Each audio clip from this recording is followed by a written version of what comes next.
What is up, guys? Welcome back to the show. So today we're talking about a new fitness race that is on the scene and is up and coming. A new opportunity to take your top off. What more can we ask for as fitness advocates or fitness enthusiasts when it comes to competing and racing and all that sort of stuff? All joking aside, what I wanted to do, I just competed in an event called Athx this past weekend in Glasgow. I thought, let's do a debrief. We're kind of fresh. The DOMs are fresh. The lower back is absolutely fried. Quads are okay. Upper back's a bit tight. But what I wanted to do is do a little bit of debrief on this. I think this is definitely a competitive sports side of things that is going to probably grow more and more. And I want to kind of highlight the difference between this and a Athx or maybe some of the other events that you might see coming up. And more importantly, is it something you should try? And I'll just talk about my experience of the whole day. So without further ado, let's dive straight into it. So Athx is a bit of a different take on racing. The words that they use is a 2.5 hour fitness event for fitness enthusiasts. And the way that it's broken into 3 parts. So you've got a strength phase, an endurance phase, and what's referred to as a Metcon phase, which just another way of thinking like circuit training or circuit time cap throughout the different things. So I'll explain what it is first of all, and then I'll kind of talk through my experience and how it went. But essentially, like you hear 2.5 hours, and a lot of people I think are generally like put off when they hear that. But the good thing about this event is in between each of the phases, you've got time to refuel, rehydrate, rest a little bit, and then get into the next part of the event. There's 30 minutes of this that's factored in at the start of the race, which is your warm-up. So you, unlike Athx, like your start time, you go into it maybe 20 minutes. You can sometimes get in 30 minutes beforehand on a Athx race. That's not your start time. Your start time starts when you pass the finish event. So when they're referring to like 2.5 hours, don't be put off with that. That was something when I was looking at it, and one of the reasons I guess maybe why I didn't sign up before. So I was like, man, that's quite long. Like, I wonder what it is. But when you actually look at it and break it down, it's maybe when you look at each of the different stations, you have maybe about 30 minutes on each one. Depending on how quick you finish and all that sort of stuff. So the 3 parts is broken down to, the thing I like about Athx, and I don't know if it's going to change because it's fairly new. I think it's only founded last year. And it's on its second year of changes, or second season, should I say. So season 1 was different to season 2. And what I mean is the exercises in the strength station, the endurance station, and the Metcon were all different. And if I'm being honest, although this might be one of the reasons that Athx has taken off so quickly, I think this is a really cool principle and idea. And I guess it falls more into your CrossFit Open type of things where you don't necessarily know what the workout is going to be for next year. You sort of need to train all movement patterns. But the thing I like about this is the strength component. So anyway, let's get into this. So the 30 minutes starts off with you in a warm-up zone. You have barbells, dumbbells, etc., etc. Not dumbbells, actually. You have the equipment that you're about to be practicing your lifts with. The strength phase of season 2, or this season that I competed in, was a 5-rep max back squat and a 10-rep max overhead press, strict overhead press, okay? Now, when you look at the rules and all that sort of stuff, it's like the standard movement rules. Like, you're not allowed to bounce on the press. You're not allowed to jerk. The hips need to go below the knees. All very good standards of strength practices for these compound lifts. And anyone that knows me, you know, I'm a big compounds guy, or at least I was up until I started doing more Athx training, that sort of stuff. So that's the sort of first phase, right? So the first part of your training is that. So you go into your start time. So mine was at 3:30. You would go in at 3:30, and for 30 minutes you're warming up. You don't do your lift until the conductors come round and say, right, we're going in. You have 12 minutes to complete your lifts. Now, there's different categories as well. So this is where there's a slight change. If you do the pro category or elite category, you do a 3-rep max weighted pull-up as well. And the way that they score the system is you have dedicated time to get, so you've got 6 minutes to do your squat or put out the best numbers on your squat, 6 minutes to put out the best numbers on your strict overhead press, and then that total weight that you've lifted, the total output is then calculated. So if I'd done 150, it's 140 kilo squat, and I'd done a 60 kilo overhead press for the 10 reps and then the 5 reps for the squat, my total would be 200 kilos, if that makes sense. So in the pro category, you'll see more volume from what the guys have lifted in terms, because it's 3 lifts that's getting calculated, whereas it's just the 2 lifts in the category that I done. I don't know why I didn't do pro. My pull-up shit anyway, but there's a part later in the race which I'll come on to, which is one of the main reasons. But so you have 12 minutes to complete that. It's 6 minutes and 6 minutes, and there's a judge in each one of the stations, making sure your depth's good, making sure your form's good, making sure just everything's in line. And I forget the guy's name that was supporting me, but they're all great. They're all great volunteers. If you volunteer for these events, I was asking them, what do you get? I think you get a £25 voucher or a £25 payment, maybe. But you get Adidas merch and Athx merch, which is pretty cool, like when you think about it. So if I wasn't competing, I definitely would like to volunteer for some of this sort of stuff. So anyways, that's the strength component, right? Once the strength component is done, the timer's up. Whatever you have, whether it's 100 kilos, or let's say you only done 4 reps and you didn't get your 5th rep, you would get 0. So there's a strategy going into this, which you kind of want to get some baseline numbers that you know you can hit, and then maybe push the higher end, if that makes sense. But nevertheless, like it's quite and this is what makes it quite interesting. Yes, it might be a wee bit more complicated or complex in terms of the strategy that you want to apply, but I think this is what makes it more fun. So after the strength component, you have a 10-minute refuel. And in those 10 minutes, you're getting prepped on where you're going to on your next event, which is the endurance part. And if you do individuals, you do a run and then cycle. If you do the doubles, one does the run first while the other does the bike. So it's 12 minutes max distance. So there's a track that you run round, 12 minutes max run, while one person's on a Concept 2 bike doing a 12-minute max distance on the bike. Now, I probably should mention, if you're doing the doubles in the strength phase or the strength part of the competition, it's just total weight as well. So if somebody does 150 and another person does 160, that's 310 kilos in terms of their output. So it's combined weight, same as that.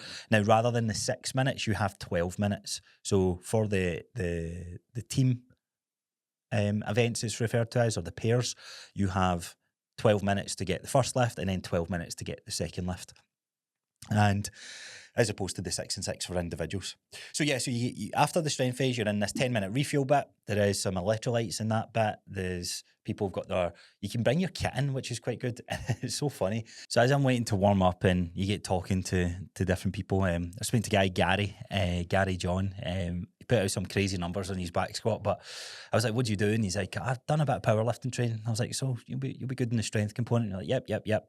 So everyone's got all these bags, big duffel bags, their belt, their wraps, their wrist wraps, knee wraps, etc. And he went to me, he was like, you look a bit light for competing in this. And I was like, yep, I've never really used belts. There's no point kind of using them now. So you can take equipment into this. The only thing you're not allowed to do is you can't have like powerlifting suits or anything that enhances the lift. Arguably, the knee sleeves do sort of help with depending on how tight they are, with the kind of spring back up. Same with elbow sleeves, but you're allowed to use them. You're just not allowed the wraps. So the wraps are obviously give you more of a spring when you're pressing through those movements. So everyone's got their duffel bags in that. You have 10 minutes before you go into the endurance part. So you put your stuff like at the bike or wherever you're sitting at, and then you line up, and it's as simple as you have 12 minutes to cover the max distance. And on the track, it's just a loop. I think it was about 250 meters. Every event's going to be different, but what I really liked about this is every time you go around one lap, you see the timer of how long you have left, and then there's a big screen to tell you how much distance you've covered. Your watch is always going to be off. If you use a Garmin or whatever you use to track your movement and your pace and that sort of stuff, it's always going to be a little bit off. So that timer and that every lap kind of keeps you on track. Once you finish that for 12 minutes, the alarm goes off, or the guy over the tannoy is like 3, 2, 1, okay, stop racing. You've got an ankle monitor on, which is got sensors all the way around the track. So wherever you stop, that's where it captures the distance. So I wasn't sure like how that was going to look. So it doesn't matter if you keep running, like the timer is up, so it stops measuring your distance. It's like the bike being turned off on your max distance. You have 2 minutes. I think they say you have 2 minutes. I think you've actually got 3-4 minutes, depending on. Oh no, it was 2 minutes actually, to walk out the track. So you can walk into. There's a couple of different exits that you come out. You can come out.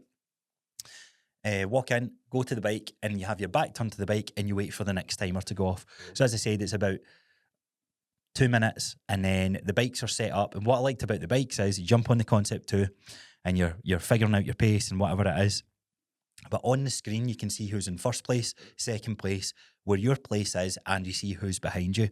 There's a big screen in front of you as well, telling you where the leaderboard is and telling you how quick you're, or where the distance you're closing in on some of the other people. And it's pretty cool. It's pretty competitive when you're like really trying to put the watts out. And again, that's just 12 minutes. The bike's on a timer on the way down. It's all programmed for you. You don't have to touch anything. You just start pedaling and you kind of see where you're at. Now, everything else of that endurance part, that's pretty much it. It's a pretty easy thing to kind of get through. On the lap side of things, you're obviously starting in the heat with other people.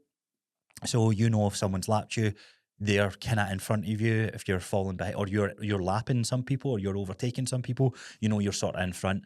But yeah, like the competitive side of things, it's almost similar to that High Rocks when you started that heat and you're kind of looking about. Whereas the back squat and the overhead press is so spread out. So I think there's maybe about 20 racks, maybe a wee bit more. It's hard to tell what weights people have done, and you don't really know where you're placed and all that sort of stuff. But with the endurance part, you can sort of make an idea. What I will say is I finished pretty strong on the run. I was in kind of first place in the heat that I had, but then I finished about fourth on the Concept 2 part of it, and the combined total is how that's measured. So you can make that up if you're a strong cyclist but not necessarily a strong runner. You can still do pretty damn good, if not win your heat on that sort of stuff, which makes this event really interesting. It's not won by one type of lift or one type of skill.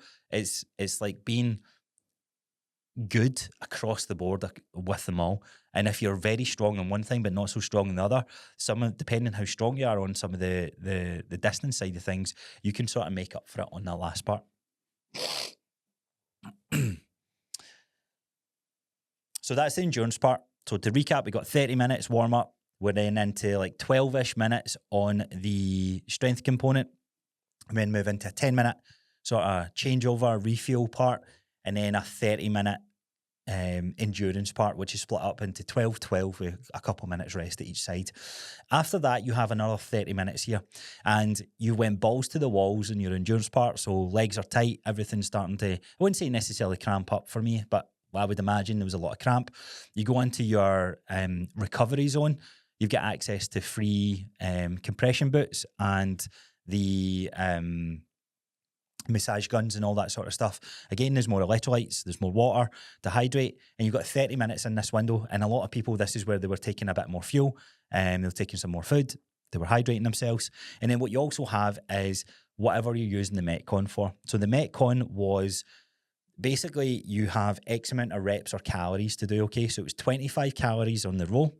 Once you do that, you move on to 20 dumbbell thrusters, then you move on to 15 box jumps, then you move on to 10 burpees, and then 5 sandbag cleans, if you want to call them that.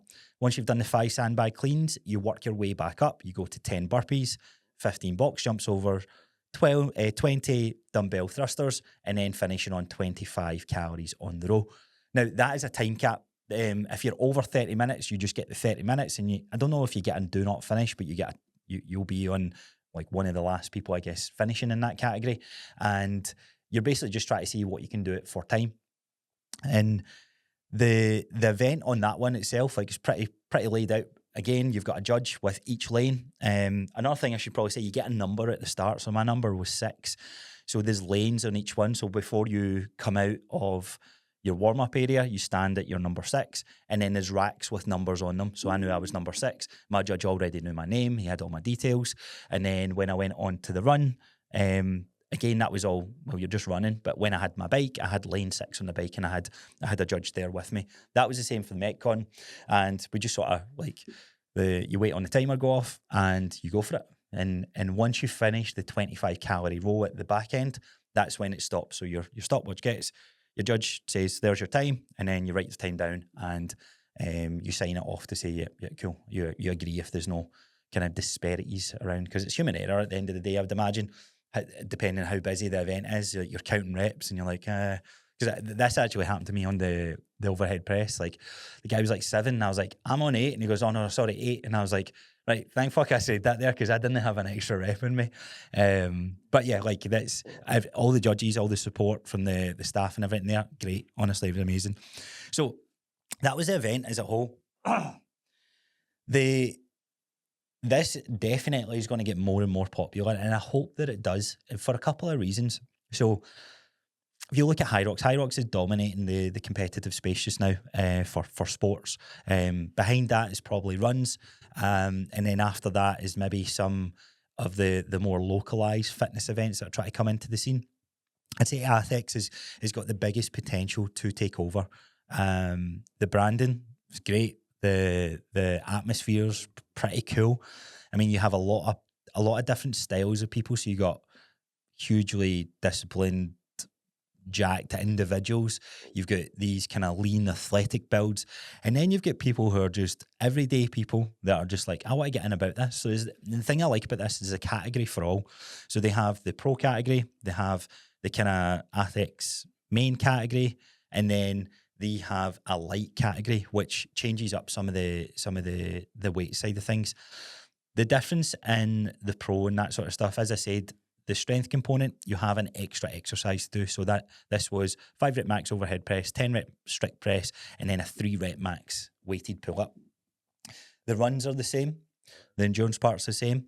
But the Metcon, again, you have a higher box jump. So you jump at 30 inches. And then the dumbbell thrusters are at 22.5 as opposed to 20. On the light, I don't know what the light version is. I imagine it might be 12.5s. I'm not sure. But basically the weights change on that. And then the sandbag lunge or the sandbag clean, I think it's 50 kilos. And it changes depending on which category you're doing and if you're doing it on teams. Definitely check out the website. I'll leave a link to the website below if you don't know, if you haven't been on it. But it's Athx. So it's ran by Ollie Marchon. Or it's ran. He's one of the kind of board directors with this stuff, and I like it. I think he's got a very cool brand. He's got a very cool. He does pretty cool things in the fitness space, and it's a bit of a no-brainer for what he does and the kind of image that he pursues online to create something like this. So one of the reasons I like this more than Athx is the adaptations for what you have to do in your training. So if all you do is train for Athx, you're not really getting strong.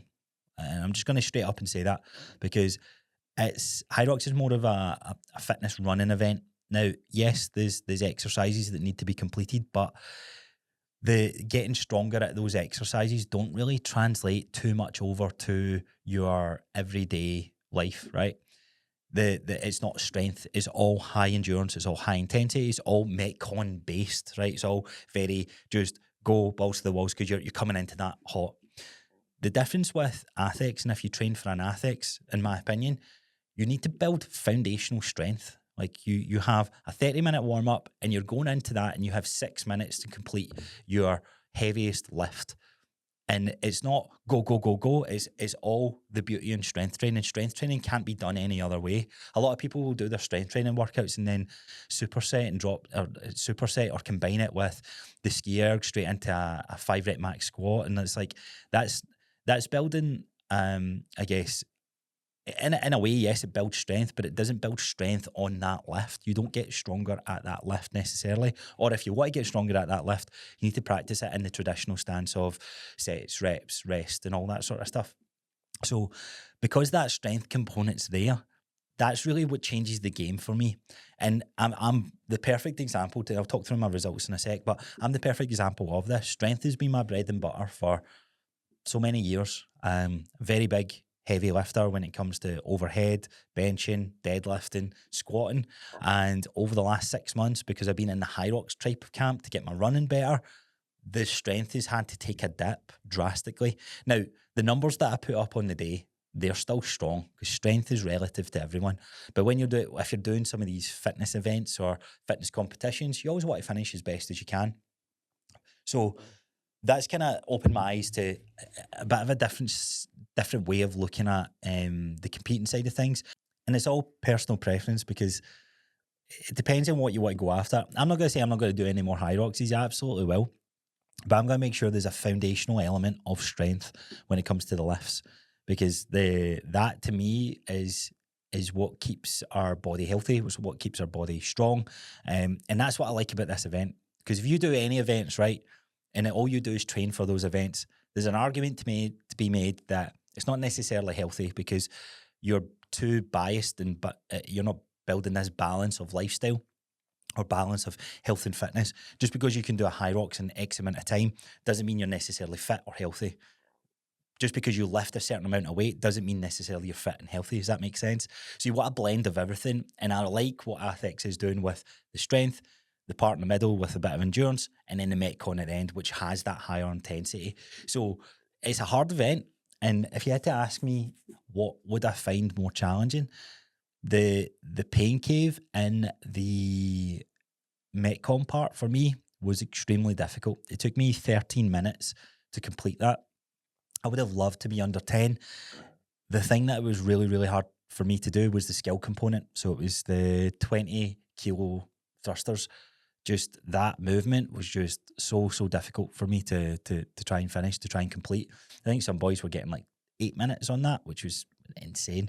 But yeah, so anyway, let's run through my experience with this. So went into it with I think just under 2 weeks notice. I decided to throw my hat in the ring. Why? I don't know, like you've probably heard me speak about this in the past when James used to do the podcast, but he shut out it at the time, and we were going to do one actually. It was meant to be Glasgow we were doing, but as friends we just sort of drifted apart and that sort of thing. So I was like, you know what? I'm going to do it. Like I'm this is my cup of tea. Like this is what I should be doing. So I was like, right, you've not trained for it though. Do you just wait till the next one? And this is what's going through in my mind. I'm just thinking to myself, I don't drink. Don't like going to gigs or raves or anything like that. That's not my style. I don't really do much out with. It's like, what is the things I like to do, right? Okay, I like anime. I like fitness. I like gaming. And I'm like, well, this is fitness. This is part being in the fitness scene.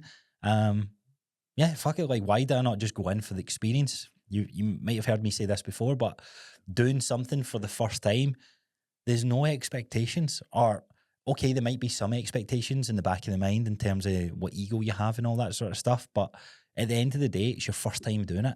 You'll never be able to do that again. So that first experience, it's a whole, man, just take it in, soak it in. And that's what I was able to do throughout this event. Some things I was disappointed in terms of my lifts, just because of missing it by a fractional number. But at the end of the day, it was so fun to be a part of. And that's what gives me, like, it's not that my self-worth is tied to competing in fitness events. I just get it done. I get a buzz off it, and I can get that off many different things. Some people get it off alcohol. Some people get it off going out and getting rat-arse-drunk with their friends. That's not for me. And if it's for you, then cool. But that doesn't make me have more of an ego just because I'm doing that, or I have judgment for anyone else. Everyone's got their own thing, and I was like, I've kind of put this off because I'm a wee bit worried that, or people are like, oh, you're just doing that for your ego and that sort of thing. And I'm like, no, fuck it. Like, who cares if it is? Because ego can be done in a good way. And if you follow me on Instagram, that's kind of why I put that in my posts. So yeah, so I was like, you know what? 2 weeks notice, like, I'm an advocate of I'm fit and I'm strong, right? I'm not the fittest and I'm not the strongest, but I am fit and strong compared to 98% of the world, right? I fall into that 2%, maybe 1%. In fact, I would go as far as say I fall into the 1% category of those who work out regularly, who are in a good position, not just physically, but from a mobility standpoint, from a strength standpoint, from an overall fit and healthy standpoint. So for me, I'm thinking, right, if I'm in this part, why don't I just do the event? I'm not going to do the event to try and win it. I'm not going to try and finish last. I'm going to give it my best shot and see how I enjoy it. And that's exactly what I did. So expectations a number, the weeks leading up to this, because that was the only thing. I wish I committed to this like 8 weeks ago to have a proper strength training going into it. But at the end of the day, I didn't, and it is what it is.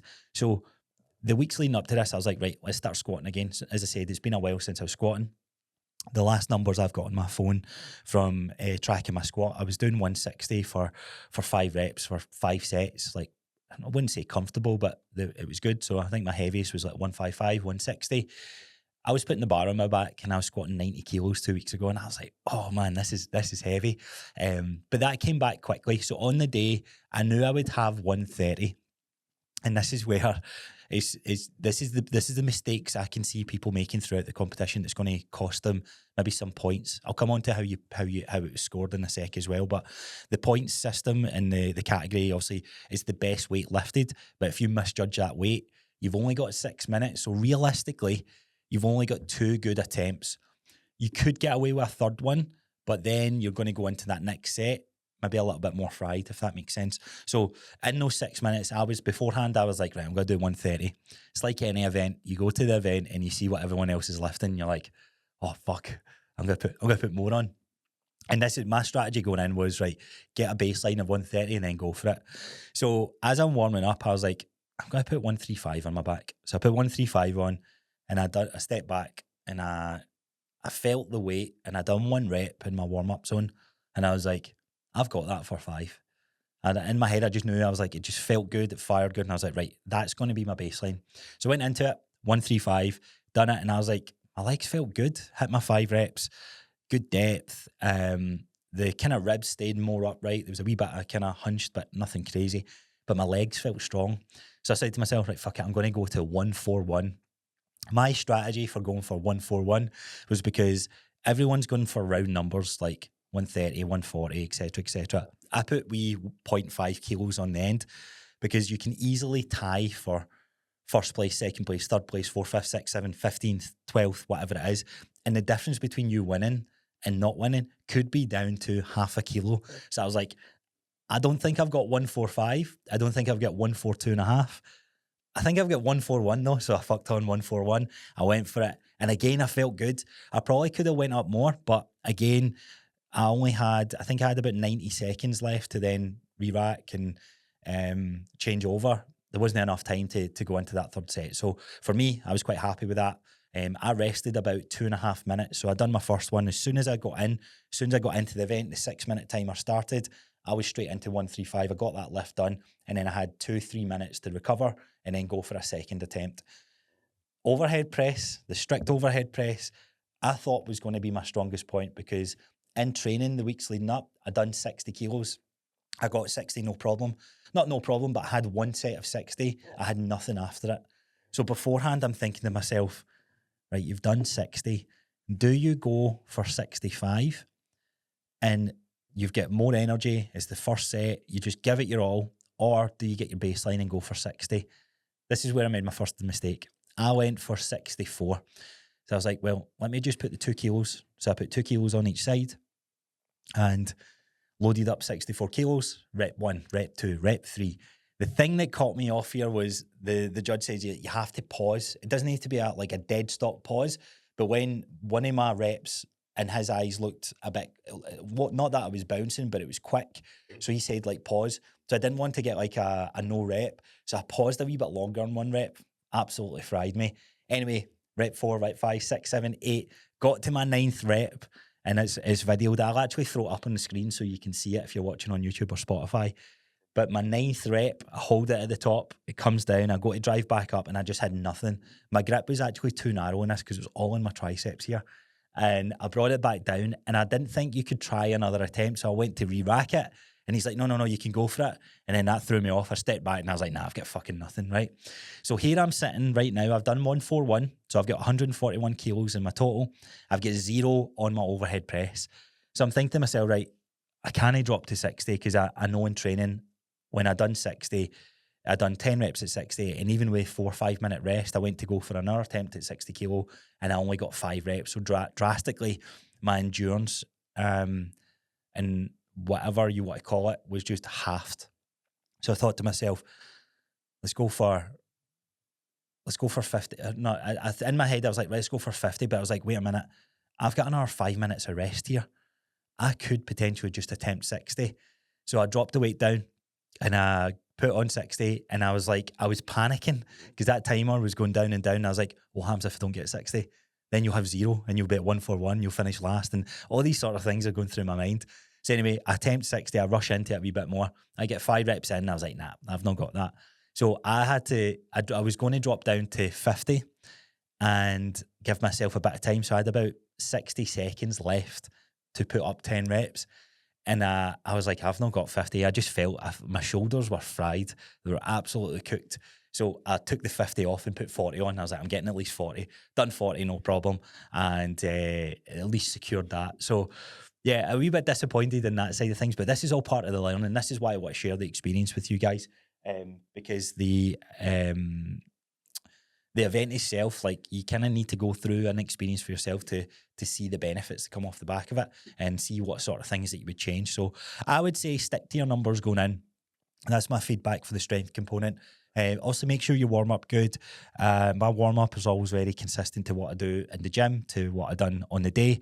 I didn't need the whole 30 minutes. And this is the other thing as well. You can go out and pee and do a poo. I think I shat about 3 different times there just for nervousness, and my digestion just seemed to like throw an absolute curveball a couple of days leading up to it. So you can do that in between these breaks or in the refuel zones and that sort of stuff, which is pretty good. So even though you look at it as like a 2-hour event, like you have space to do that sort of stuff. When you're in the strength one, as I said, get your baseline number first. That's maybe the feedback I'd say. The only thing with your baseline number is, if you're happy with it, cool. I've seen some guys do their baseline number and then go for a heavier rep, and then they're just gassing themselves out.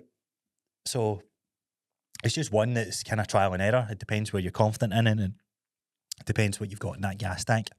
Okay, then on to the next part. So after that, you wrap up, you take your stuff, you go into the 10-minute refuel zone. There's cups of electrolytes. I had my water with me anyway. Everyone changes their shoes here. So everybody had squat shoes, knee wraps, etc., or knee sleeves, sorry. They start taking that off and start changing into their running stuff. So the next part is a 12-minute run. I swapped from my Vivo Barefoots to my Nike running trainers. And yeah, it was good to go. Like, it was just to, like, strength does gas you, but not to the same extent. And I think that's the one thing that's carried over from High Rocks training, that sort of station run. So I was ready. I felt good. I was like, right, okay, I'm ready to run here. Changed over, got the heart rate monitor on just to measure where my heart rate was. Also whipped my top off just because sweat was pissing out me at this point. You're indoors, and yeah, I just wanted to have my top off, right?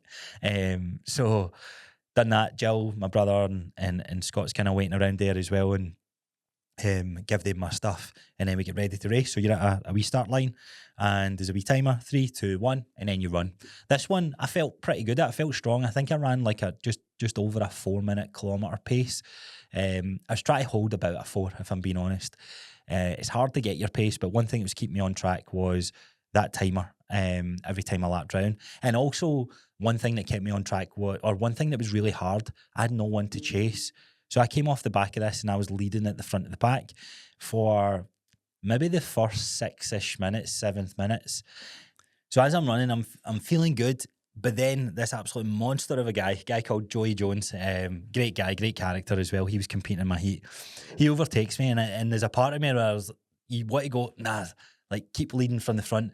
But I was genuinely happy. I was like, right, okay, I'm just gonna stay in his tail as best I can.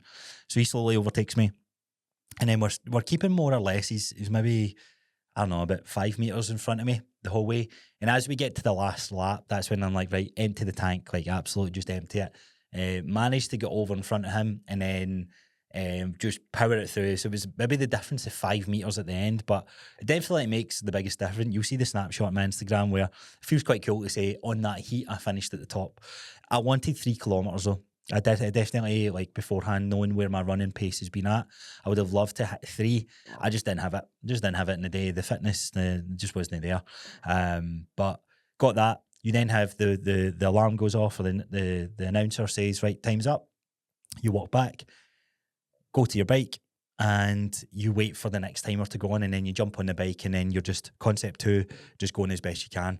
This is one I've not really trained much on, because I've only ever done kind of slow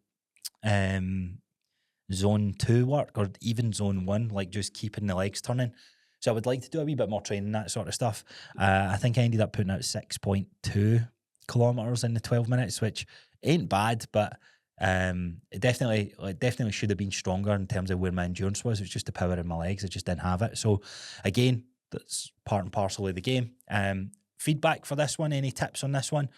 Nah, I think the one thing people may make the mistake of is eating fuel or eating food straight after the strength part, and then they're going into a run. That window, you've only got 10 minutes, so really you should have your first bit of food in you. You're maybe taking a sweetie or two, like Jelly Baby or something like that. You may take a Jelly Baby in between, but the whole point of that part, I think that's the one thing that may throw people off. So yeah, so that one was wrapped up. I'd emptied everything that I had. I gave it my absolute all. Sweat was pissing off me. I was done in, and then we move on to 30 minutes of refueling. So I put on the compression boots. They've never really done anything for me, if I'm being honest. I still think they're a bit gimmicky, but I was feeling it at this point. I had a croissant, so I ate that. I had, before the race started, I had 2 bananas. I fueled up pretty well throughout the day. But all that sort of stuff, I was like, right, okay, I'll eat this just now, because this next part is the biggest part I'm dreading, which was the Metcon. It wasn't the row, wasn't the box jumps, wasn't the burpees. It was the thrusters, because when I went to do it in training the week before, I couldn't do them. I simply couldn't do one. I couldn't string 2 reps together because of the mobility, keep the dumbbells up high and squatting low. I just didn't have it, and it really, really humbled me. So there was a wee bit of nerves going into this one. The whole day I was a wee bit nervous, just as you are. Like you're just doing things you want to do well. So this part, we come into it, 25 calorie row, done it in about a minute. And it was one of the first off the rowers. Then into those 20 kilo dumbbell thrusters, and I got 8 for the first go, then 3, and then I did 8, 4, which took me to 12, and then I done 3, and then I done 3, and then I done 2 to get my 20 reps. But that took me so long. Like that took about 3 minutes of my time to get through that. Now you can drop them. You can't slam them. I think if you slam them, you get no rep for all your ones because you're taking the piss by just chucking them down the ground. So I had them resting on the ground. I've got my timer on my watch. I'm taking 30 seconds breather, back up. And then you go into the 15 box over jumps. You can do step ups or you can jump. You can do the CrossFit style jump where your hips stay the same length or the same height the whole way through. I just done step ups. I was trying to, like, my heart rate was beating hard at this point. 10 burpees were all right. And then the sandbag clean, 40 kilos of that caught me off guard. Like I'm a pretty strong deadlifter, like a very strong hip hinge, etc. Picking that up off the ground, it was all right, but I got it. But I remember thinking, man, this feels heavy. Back to the 10 burpees, it's only 10 burpees, but it felt like I was doing 100. They were just never ending. The box jump overs, again, I started to getting really slow with this. And then back to the dreaded 20 thrusters. Pushing that above head, oh my God, that was just, I think I'd done sets 4. I done a 4, I done a 4, and then I done a 3, and then I done a 4 and a 4. But it took me ages. And then the 25 calories on the row, which should normally take me about a minute to do, I think it took me about a minute and a half. Completed it all with like 13 minutes and 8 seconds.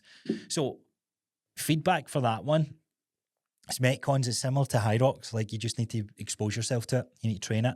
You need to do your brick building sessions where you're doing not just the rower or not just the box jumps. You need to kind of layer in the fatigue going into the race and all that sort of stuff. So yeah, it's going to be different for everyone on what they do in that. But for me, yeah, that one's just practicing the skill, mobility and strength wise, and that overhead press. I want a bit of redemption on that because that exercise shouldn't humble me that much. I've got a strong squat, or I've got a strong depth, and my overhead press is pretty good. So that should be one that was easy, but it ended up being the hardest at the end of the day. So overall, finished 15th, actually tied 15th. I've just realised that. Here's how the points work. So you have your strength category. So you get your total numbers out of the strength category. First place gets 1 point, second place 2, 3, 4, 5, 6, 7, 8, 9, 10, so on and so forth. So in my strength category, I put up 181 kilos in total, and that got me 11th on the day out of 40 odd people. Again, that should have been higher. I was looking at it, see if I hit that 60 kilo, I would have got tied second, right? I'm absolutely a wee bit raging about that, but it is what it is. It's the learning experience, so I'm happy with the experience overall.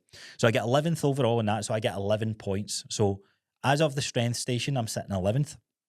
We then move into the endurance part, and again, first, second, third place, etc., etc. That's how it's ranked, or that's how the points are given out. So again, weirdly enough, I come 11th on the run and the Concept 2 bike with 8.9 kilometers in total finishing, which is funny because this is where, like, so far here, I'm sitting with 22 points, and that puts me in the top. It puts me seventh, right? So at this point, I'm sitting seventh. And then as we get into the last one, I finish with 13 minutes and 19 seconds on the Metcon, which puts me 24th out of 48 people. And that is, or out of 40 people, sorry. And that gives me an overall point system of 46. So someone else got 46 points as well. They finished 9th in the strength category, 23rd on the endurance, and 14th in the Metcon. So that's what I mean. Like, you could be so strong on one category, not so strong in the other, but really strong in the other one. It just depends on your point system and who shows up in the day. So that's what I like about this. Is it's very diverse in how you get your points, and it's not make or break with one station. So there's a lot of potential in this, and I really hope that more people sign up to it because it's fun. It's a good laugh. It's good to see everyone kind of push themselves. It's very much the same sort of vibe as at High Rocks. Now, the only thing I think and I don't know what this comes down to. I think it more or less comes down to making sure you're maximising the time on the floor. So when I'm competing, I'm in a solos. There's a few other solo categories in there as well. So you got male and female. Male and females are on the floor at the same time, which I actually like. I think that's pretty cool seeing the mix. But I think as a competitor, we're doing it for competition, regardless if it's your first time or your 10th time. You're doing it to compete around the guys that are with you. So when you're running, like Joey overtaking me on that run, in my head, I'm like, right, fuck, I need to push it. And he said to me as well, he goes, knowing that you were there, that pushed me harder. So when if it's all males and you're all in that category, you know where everyone's at, especially on that Metcon. So I had like two girls on each side of me, and not that I didn't necessarily care what they were doing, but their points aren't going to be taken away from me. So if they're in front of me, they're getting measured in a different category on a different leaderboard. Whereas if it's another guy, I know, right, fuck, if I want to beat him, I need to push this a wee bit harder. That's the only thing I would say in that. But I think the reason that they do that just now is to get more athletes on the floor at the same time to maximise the judges' time, and then not make it look busier. But if there's only like two people competing, then it ain't the best. So that's the only thing I would tweak. But I reckon that's what they'll do as it gets busier anyway. So yeah, overall, pretty happy. I think I'm going to compete in the Liverpool one and actually train for this. Jill says she might do one, but I think she might do it with a friend. So Nicola, you could be getting drafted up for this. Scott, who I do High Rocks with, he seems to be up for it. If he is, then cool. But I just fancy going through the whole experience again. As I said, very cool branding, very cool the way that it's kind of laid out and done. And yeah, I think it promotes more of a true reflection of overall fitness, and with a strength, an endurance, and an actual Metcon. It's got the balance of all three. High Rocks doesn't. I guess CrossFit Opens and that do, but again, there's more technical ability required at that level if there's like snatches and that. But then you have these intermediate categories that are coming in, which makes sense, and it's only a matter of time before that becomes more popular. So yeah, we'll wait and see. We'll wait and see what happens. Everyone should have the ability to do the compound lifts that Athx are promoting. So last year it was a deadlift and a push press. This year it's a squat and an overhead press. We should all have the ability to do that. The reason it probably doesn't get as much hype just now is because a lot of people can sign up to High Rocks and not really have a great squat or even be able to squat when you look at some of the wall ball challenges that people are going through. So yeah, I guess it depends. It depends, and we'll see what happens. But why should that be a thing that we don't train for? That's why I'm actually leaning more to Athx. Both are great. Both are absolutely great. For me, where I'm at just now, I'm gonna stick into a wee bit more Athx training, keep up my running, that sort of stuff. But yeah, that's where my strength is going to sit. No pun intended there. So yeah, I'm trying to think if I missed anything else from the day. I don't think so. I think that pretty much covers everything. It'll be cool to go to another event. This is UK events only, but I really want to see this side of things grow, because I think it's cool. Like, as I said, if you're someone like me and you don't have a ton of desire to go out drinking, I don't like football or like sportsy type stuff. I do like sports. I like competing in sports. So this is up my street. It's like high school PE. I've always said that. Like, if you're good at PE in high school, you'll love this shit because you can get a buzz off it, and basically have fun with it. As I said, the only thing I would like to see differently is everyone that's in the same category competing at the same time or in the same heats, if that makes sense. So if there's not enough to have this in the same heats, then maybe blade that over. But I'm sure that will change with time. And yeah, overall, great experience, great event. Highly recommend you do one. Next one's in Cardiff. And I wonder if we just do Cardiff. Look at me. Will we do it? Who wants to do it? Who wants to, like, if you're interested in doing this, let's get a team together. Let's go down, support each other, get you through it. If you're interested in it, let me know. So events, Cardiff is the 14th of June. Plenty of time for training for that. Next one after that is Birmingham in August. And then Liverpool in October. I probably might actually do Cardiff if I'm not on holiday at that point. Might do Cardiff, might also do Liverpool. Definitely do Liverpool. And then they've got their finals in December, which is Athx Pro, and it's got the normal Athx as well. So more information coming soon on that. Yeah, I think who wants to do it? Let me know. Hit me up. Follow me on Instagram at Coach Crossar. The Mindset podcast page at Bulletproof Mindset __. Gives a little nudge if you fancy it, and let's get a wee team together. Why not? So if you get any questions about what I covered off, if you are interested in competing in it and you're like, you've got something else that I've maybe missed, then let me know. Happy to answer. And with that being said, I'll wrap the podcast up there. Enjoy the rest of your day, and I'll see you guys on the next one.